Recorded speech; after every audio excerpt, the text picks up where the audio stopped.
नमस्कार दोस्तों, मैं अंकुर उपाध्याय स्वागत करता हूं आप सभी का आपके अपने YouTube channel share market analysis में। फ्राइडे में काफी शानदार तेजी देखी थी हम सभी ने शिपिंग स्टॉक्स में। एक बार रिपीट कर लेते हैं। पहले कोचिन शिपयार्ड की बात करूं तो 10% की तेजी आई इसमें। सर्किट लगाए 10% का ही अपर सर्किट था, वो हिट हुआ। स्टॉक 1846 पे बंद होता हुआ दिखाए। नेक्स्ट आगे बढ़ते हैं, गार्डन रीच शिप बिल्डर्स की बात करते हैं दोस्तों। यहां भी आप सभी ने एक बेहतरीन तेजी देखी और 9% की तेजी के साथ बंद हुआ ये स्टॉक भी आपके लिए 1855 रुपीज पे। अगला स्टॉक है मजगांव डॉक। इसमें भी आपने 7.5 इनफैक्ट 7.25% की तेजी देखी है। 4374 रुपीज पे बंद होता हुआ दिखाए।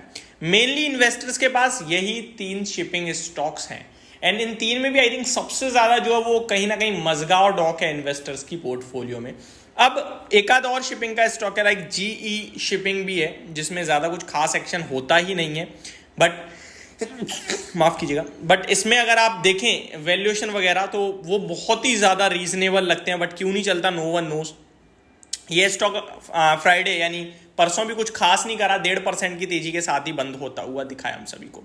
अब दोस्तों सवाल ये, क्या इनमें मोमेंटम दोबारा से लौट गया है या ये केवल और केवल एक डेड कैट बाउंस है कि ऊपर से गिर रहे हैं तो एक उछाल तो मारेंगे ही।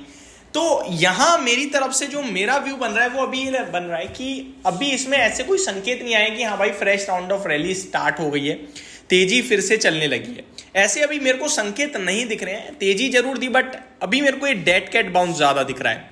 मैं आपको बताना चाहूंगा 58 लाख शेयर्स फ्राइडे के ट्रेडिंग सेशन में ट्रेड हुए हैं कोचिन शिपयार्ड में, जहां पे इसका average volume around 25 lakh shares का है। तो आप कहोगे कि एवरेज वॉल्यूम से डबल शेयर्स ट्रेड हुए हैं।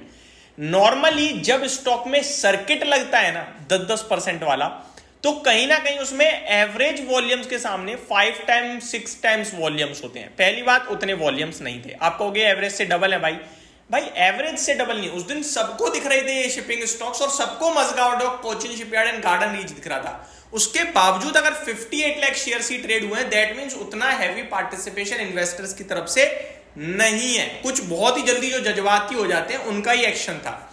दूसरी और बड़ी बात, एवरेज डिलीवरी परसेंटेज स्टॉक की 32% की है। जहां पे मैं बता रहा हूं जैसे 25-30 लाख जो 25 लाख शेयर्स जहां पे एवरेज डिलीवरी होती ट्रेड होते हैं, उसमें से around 7.5 lakh share something deliver हो जाते हैं। अब मैं फ्राइडे की बात करूं तो करीब करीब 16 लाख शेयर डिलीवर हुए हैं और परसेंटेज आता है 27। तो यहां भी नेट लेवल पे डबल ही है, कुछ बड़ा नहीं है। तो मेरे हिसाब से एक डेड कैट बाउंस ही समझो इसे। जब तक टेक्निकल लेवल्स पे हर एक स्टॉक में कुछ ना कुछ रेजिस्टेंस है जहां से प्रीवियस गिरावट हुई है। अब फॉर एग्जांपल अगर मैं 3 महीने की बात करूं तो 3 महीने में अभी भी कोचिन शिपयार्ड 10% भागा जरूर है, लेकिन उसके बावजूद 35% डाउन है दोस्तों।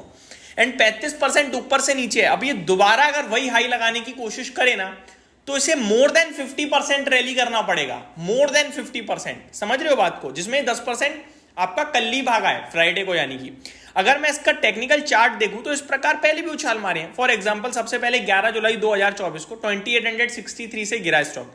गिरते गिरते इसने 26 जुलाई को 2467 का लो लगाया, वापस से बाउंस बैक मारा। अराउंड आप देखें तो 2400 से 2680 का, ये भी 10% का हुआ।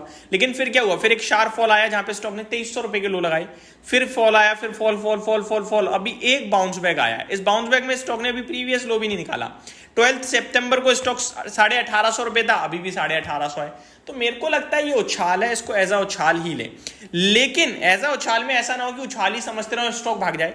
एक लेवल बता रहा हूं दोस्तों 1930 का राउंड फिगर में, अगर इसके ऊपर आराम से टिक जाता है स्टॉक तो हमें करंटली जो अभी का लो है उसका एसएल लगा के लॉन्ग पोजीशन बनाने के बारे में सोचना है। 50% तक के गेंस फिर भी बन सकते हैं। फ्रेश लाइफ आई के लिए भी आप प्ले कर सकते हो चाहो तो। उससे पहले मेरे को लगता है कुछ खास अभी दिख नहीं रहा है। बाकी ये लेवल काफी इंटरेस्टिंग है क्योंकि यहीं से स्टॉक चलना शुरू हुआ था। मैं आपको बता दूं लगभग 1650 रुपए का 5 जून का लो है और वहीं से शेयर भागा था। ठीक है जी, तो ये हो गया कोचिन शिपयार्ड। सेम चीज हमें गार्डन रीच में भी दिख रही है। अभी एक डेड कैट बाउंस ही दिख रहा है, ऊपर से काफी करेक्टेड है, उछाला है। लेकिन कोचिन शिपयार्ड से ज्यादा बेटर चार्ट प्लेस्ड है दोस्तों गार्डन रीच का, बिकॉज गार्डन रीच ने डबल 2 बार यहां पे सपोर्ट लिया है। करीब 1777 पहले भी लिया था और 1950 के लो लगे, हाई लगे, फिर गिरते में 1700 आया और अभी वापस 1850 हो रहा है। तो ये थोड़ा ज्यादा इंटरेस्टिंग फॉर्म हो रहा है। इसमें मैं वेट करता हूं, अगर स्टॉक ने 1950 निकाला तो फिर मजा आएगा, फिर ऊपर की प्ले कर सकते हैं हम। और अगर फिर नीचे जो अभी लो लगाया वो एसएल प्लेस हो जाएगा हमारा। Last but not the least Mazagon dock, इसमें थोड़ा कॉन्फिडेंस ज़्यादा आ जाता है। ज़्यादा इसलिए आता है क्योंकि वैल्यूएशन बहुत अच्छे हो चुके हैं अब, और कंपनी इन सब में सबसे बेटर है, वैल्यूएशन टर्म में सबसे सस्ती है और सबसे बड़ी भी है। अब बाकी देखा जाए तो डबल बॉटम टाइप ये भी फॉर्म कर रहा है ऑलमोस्ट, मजगांव डॉक भी है। इसका और गार्डन रीच का technical chart pattern almost similar दिखेगा आपको। ये स्टॉक अगर जब तक 3950 का लेवल ब्रेक नहीं करता, मेरे को लगता है अच्छा ही है। और मेरा यही व्यू था कि 4000 3950 आता है तो वहाँ हम लेंगे, बट अभी तक वहाँ पहुँचा नहीं। 4000 तक पहुँचा था, 4000 का तो फ्राइडे का भी लो है, तो वहीं मैंने आपसे कहा भी था खरीदने को। अगर किसी ने एवरेज किया तो डेफिनेटली अच्छा मुनाफा बना रहा है और शायद और बनता हुआ दिखे आपको। तो ये मेरी तरफ से शिपिंग स्टॉक्स पे पूरी फुल डिटेल वीडियो थी, होप आपको सही से समझा पाया होगा। Thank you so much for watching this video, have a great day guys.